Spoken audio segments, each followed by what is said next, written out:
नमस्कार, मी प्रिया काळे. तरुण भारतच्या न्यूज बुलेटिनमध्ये आपल्या सर्वांचं स्वागत. आता पाहूया ठळक घडामोडी.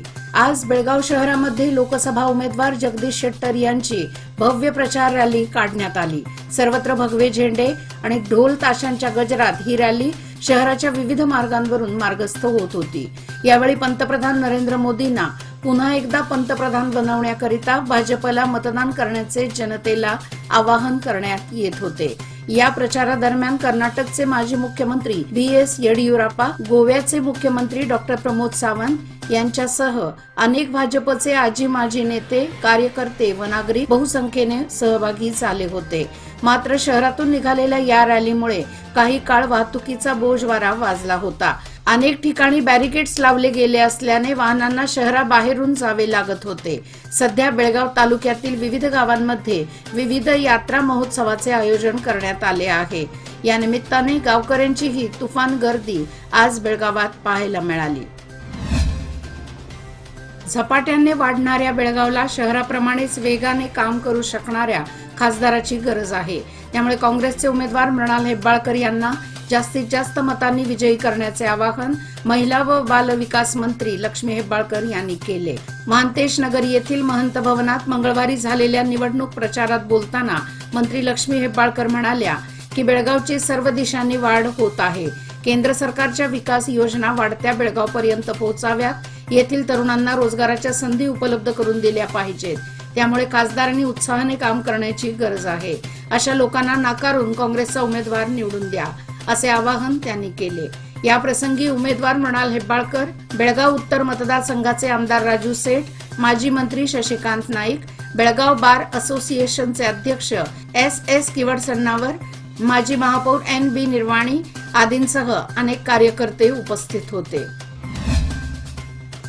येळ्ळूर बेळगाव येथील किशन टक्केकर या तरुणाने बेळगाव ते अयोध्या असा सायकल प्रवास करून रामनवमी निमित्त नतमस्तक झाला. अयोध्येमध्ये रामनवमी निमित्त सर्वत्र भक्तिपूर्ण वातावरण असल्याने किशन भारावून गेला होता. त्याचा अयोध्येमध्ये 2 दिवस मुक्काम असून तो पुन्हा बेळगावला परतणार आहे. ढोल ताशा व पारंपरिक वाद्यांच्या गजरात महालक्ष्मी देवीच्या जयघोषात व भंडाऱ्याची उधळण करत बुधवारी बिजगर्णी येथील महालक्ष्मी देवीची रथोत्सव मिरवणूक काढण्यात आली. या मिरवणुकीत भक्तांचा उत्साह दिसून आला.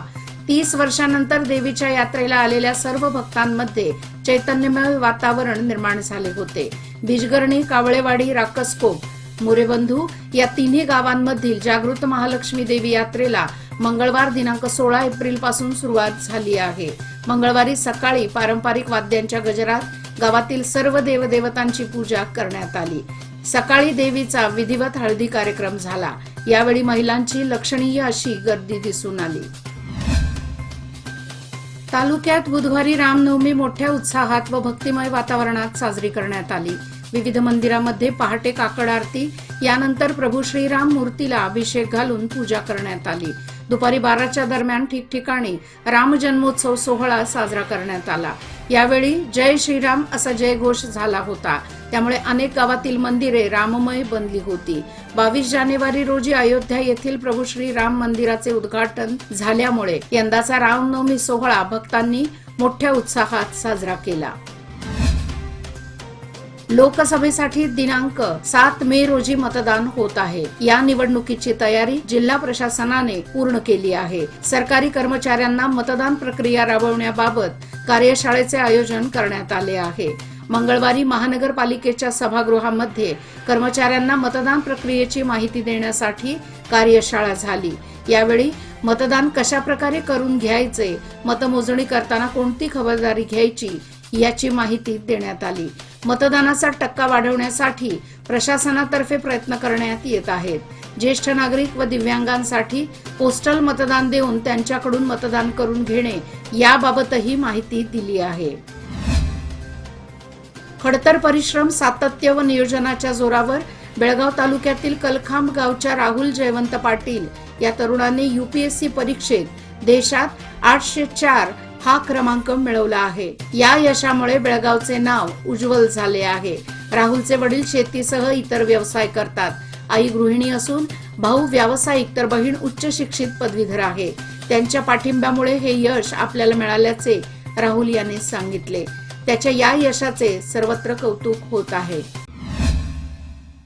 महिलांची शक्ती हीच समृद्ध भविष्याची निर्मिती. लोकमान्य घेऊन आले आहेत महिला उन्नती योजना, जी देते तुमच्या गुंतवणुकीवर 10% आकर्षक व्याजदर फक्त 500 दिवसांकरिता. किमान गुंतवणूक 10,000 रुपये. अधिक माहितीसाठी आजच कॉल करा 1800-212-4050. योजना फक्त महिला सभासदांकरिता. नियम अटी लागू. लोकमान्य, जिथे पैसे वाढतात आणि नातं वृद्धिंगत होतं.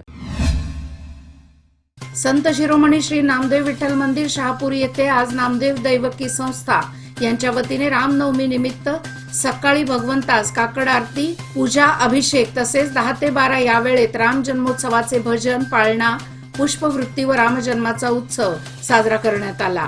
त्यावेळेस समाजातील बहुसंख्य सभासद, बाळगोपाळ व महिला वर्ग उपस्थित होता. महानगरपालिकेचा कर भरण्यासाठी वेबसाईट सुरू करण्यात आली होती, मात्र काही तासातच ही ऑनलाईन सेवा बंद झाली. त्यामुळे जनतेला कर भरताना ताटकळत थांबावे लागले. कधी सेवा सुरू होणार त्याच्या प्रतीक्षेत बुधवारचा दिवस पूर्णपणे वाया गेला. महानगरपालिकेतील कर्मचाऱ्यांना याबाबत विचारले असता सेवा बंद आहे, दुरुस्तीचे काम सुरू असल्याचे सांगण्यात आले, पण सकाळपर्यंत ही वेबसाईट सुरू झाली नव्हती. भारतीय हवामान खात्याने अनेक राज्यांसाठी 20 एप्रिल पर्यंत उष्णतेच्या लाटेचा इशारा जारी केला आहे. चालू आठवड्यात तापमान खूप वाढणार असून तीव्र उष्णता जाणवणार असल्याचे IMDने म्हटले आहे. महाराष्ट्र व गुजरातसह अनेक राज्यांमध्ये उष्णतेच्या लाटेसह तीव्र उष्मा जाणवेल. त्याचबरोबर उत्तर भारतातील अनेक राज्यांमध्ये पाऊस व वादळाचा इशाराही देण्यात आला आहे. वाढत्या उष्माच्या पार्श्वभूमीवर लोकांनी आवश्यकता असली तरच दुपारच्या वेळी घराबाहेर पडावे असा इशाराही देण्यात आला आहे. ओडिशा, पश्चिम बंगाल, कोकण, सौराष्ट्र व गुजरातचे कच्छ, किनारी व आंध्र प्रदेश आणि तेलंगणाच्या काही भागात गेल्या 5 दिवसात उष्णतेची लाट कायम राहण्याची शक्यता आहे. राज्यात सर्वत्रच उष्मा वाढला आहे. या उष्म्यामध्ये कोट परिधान करून न्यायालयामध्ये काम करणे अशक्य झाले आहे. त्याबाबत कर्नाटक राज्य बार असोसिएशनने उच्च न्यायालयाकडे कोट नसताना न्यायालयात युक्तिवाद करण्यास परवानगी द्यावी अशी मागणी केली होती. त्याची दखल घेत उच्च न्यायालयाने गुरुवार दिनांक 18 एप्रिल ते 31 मे पर्यंत कोट न घालता वकिलांना न्यायालयीन कामकाज करण्यास मुभा दिली आहे. यामुळे वकिलांना मोठा दिलासा मिळाला आहे. लोकसभा निवडणुकीच्या संबंधित चिकोडी लोकसभा मतदारसंघात आवश्यक सेवेसाठी कार्यरत असलेल्या कर्मचारी तसेच मतदाना दिवशी कामावर नियुक्त करण्यात आलेले कर्मचारी मतदारापासून वंचित राहणार नाहीत याची खबरदारी घेऊन त्यांना मतदानाचा हक्क बजावण्याची संधी उपलब्ध करून द्यावी अशी सूचना निवडणूक अधिकारी व जिल्हा पंचायतीचे मुख्य कार्यकारी अधिकारी राहुल शिंदे यांनी दिली.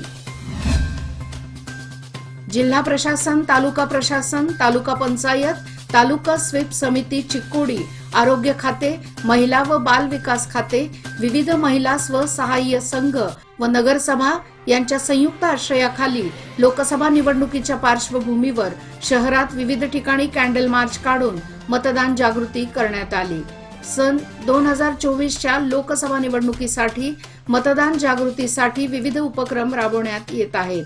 चिकोडी नगरसभेच्या कार्यक्षेत्रांमध्ये कमी मतदान झालेल्या मतदान केंद्र क्रमांक 222, 223, 224 व 225 यामध्ये तसेच इतर मुख्य रस्त्यावर कॅन्डल मार्च करून मतदारांमध्ये जागृती करण्यात आली. मलिकवाड येथे सालाबाद प्रमाणे 18 एप्रिल पासून हजरत मलिक जान बाबवली दर्गा उरूस साजरा करण्यात येणार आहे. गावात 2 दिवस विविध स्पर्धा कार्यक्रमाचे दर्गा उरूस कमिटीने आयोजन केले आहे. गुरुवारी दर्गा उरूसचा मुख्य दिवस असल्याने सायंकाळी 7 वाजता पारंपरिक वाद्यांच्या गजरात मुख्य मार्गावरून गलेफ मिरवणूक होणार आहे.